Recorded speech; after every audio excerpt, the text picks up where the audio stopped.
Welcome to Azure DDoS Protection. Welcome everyone. Today we're going to dive deep into Azure DDoS Protection, one of the most critical security services you can implement in Azure. This presentation will walk you through everything from basic concepts to advanced implementation.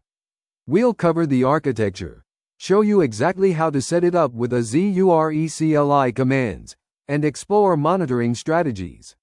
By the end of this session, you'll have a complete understanding of how to protect your Azure resources from DDoS attacks using both basic and standard protection tiers. DDoS Protection Overview. Let's start with understanding what DDoS protection actually does. You can see here the high-level flow. All internet traffic comes through Azure's DDoS protection service first. The service analyzes traffic in real time using machine learning algorithms. Clean traffic gets forwarded to your resources, while malicious traffic is dropped or mitigated before it can impact your infrastructure. Azure offers two tiers. Basic protection is free and automatically enabled, while standard provides enhanced capabilities with dedicated monitoring and support. The key thing to understand is that this protection happens at the Azure platform level, before traffic even reaches your virtual networks. Understanding traffic flow. This sequence diagram shows exactly what happens when traffic hits your Azure resources. Notice how the DDoS protection service sits between the global network and your load balancer. For normal traffic, you see the full flow, from internet through Azure's global network, analyzed by DDoS protection, then forwarded to your load balancer and finally to your resources. But when an attack is detected, the mitigation happens immediately at the DDoS protection layer.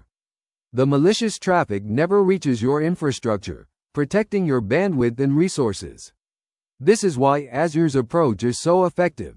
The protection happens at scale across Microsoft's global network infrastructure. Global network protection. Here's what makes Azure DDoS protection so powerful.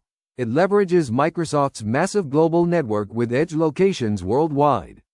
Traffic gets analyzed at these edge nodes using machine learning algorithms. This means attacks are detected and mitigated close to their source, not at your Azure region. The traffic analysis engine processes billions of data points to distinguish between legitimate and malicious traffic patterns. The mitigation policies are applied in real time. This distributed approach is crucial because it prevents attacks from consuming bandwidth all the way to your resources. The attack traffic is dropped at the edge. Multi-layered defense strategy. DDoS attacks happen at different layers of the network stack, so your protection needs to be multi-layered too. At layer 3 and 4, you're dealing with network and transport layer attacks, such as TCP/SYN floods, UDP floods, and ICMP attacks. Azure DDoS Protection Standard handles these automatically. Layer 7 application attacks are more sophisticated, such as HTTP floods, slow LoRa's attacks, and application logic attacks. These require additional protection through services like Application Gateway with WAF. The key is that Azure's protection uses always-on monitoring, auto-scaling mitigation, and machine learning to adapt to new attack patterns in real time. Before we start implementing DDoS protection, let's make sure we have everything set up correctly. First, you'll need Azure CLI installed and configured. The login command here will authenticate you with Azure. Make sure you have the necessary permissions. You'll need to create and manage DDoS protection plans and virtual networks. Setting the subscription context is important because DDoS protection plans can be shared across multiple virtual networks within a subscription. Creating a dedicated resource group helps with organization and cost management. I always recommend grouping related security resources together. Creating the DDoS protection plan. Now we're creating the actual DDoS protection standard plan. This is the key resource that provides enhanced protection capabilities. One important thing to understand about pricing.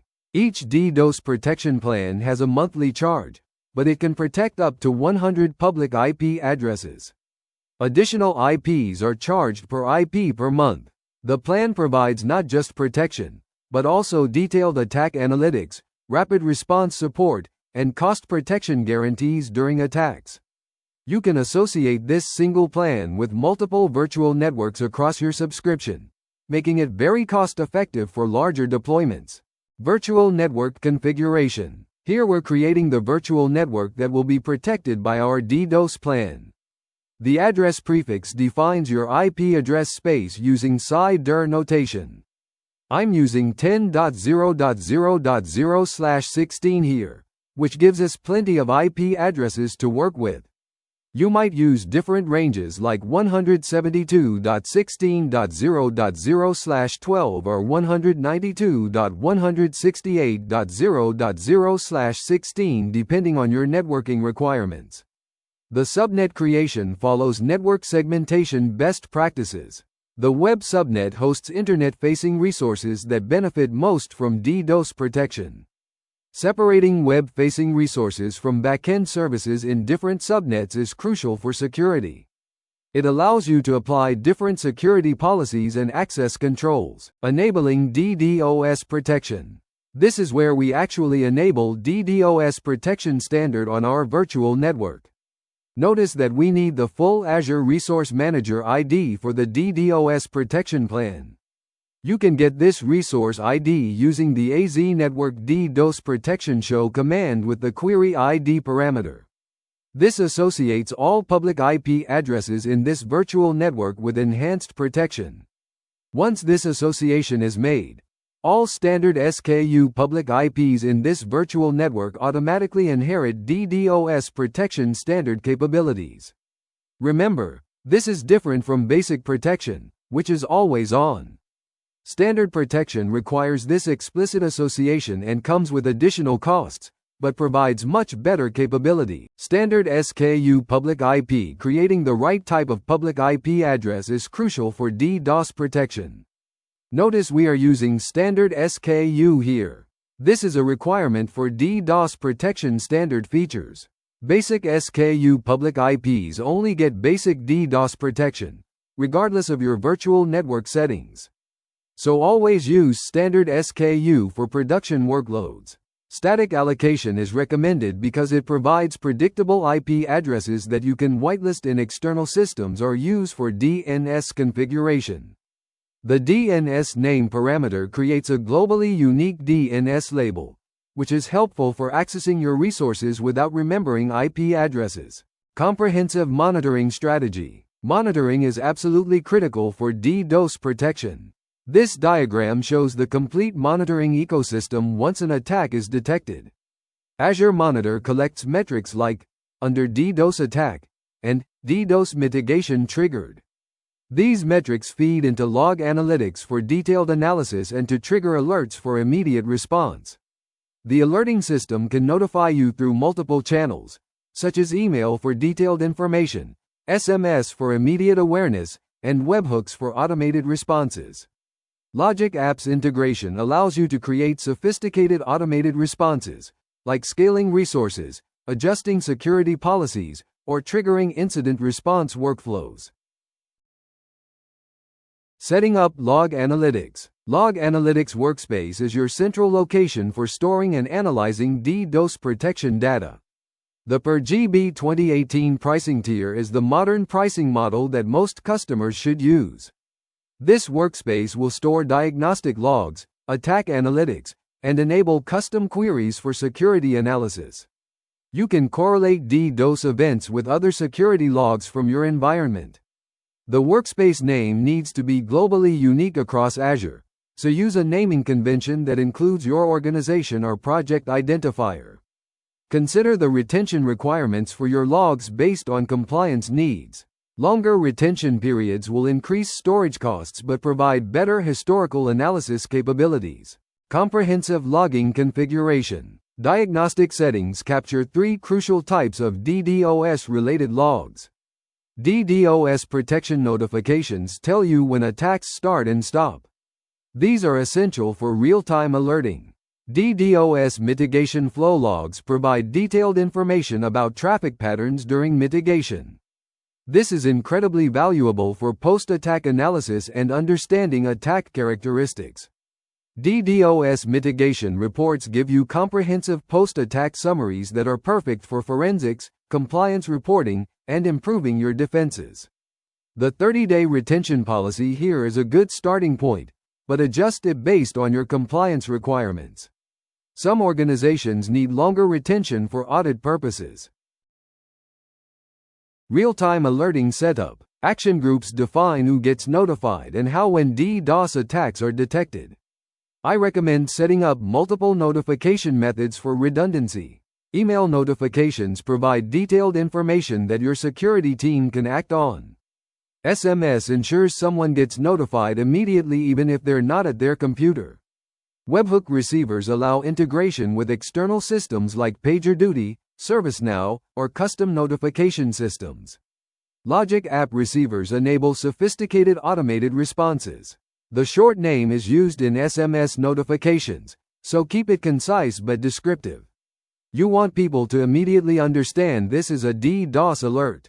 Critical attack detection. This alert rule monitors the under DDoS attack metric, which changes from 0 to 1 when Azure detects an attack.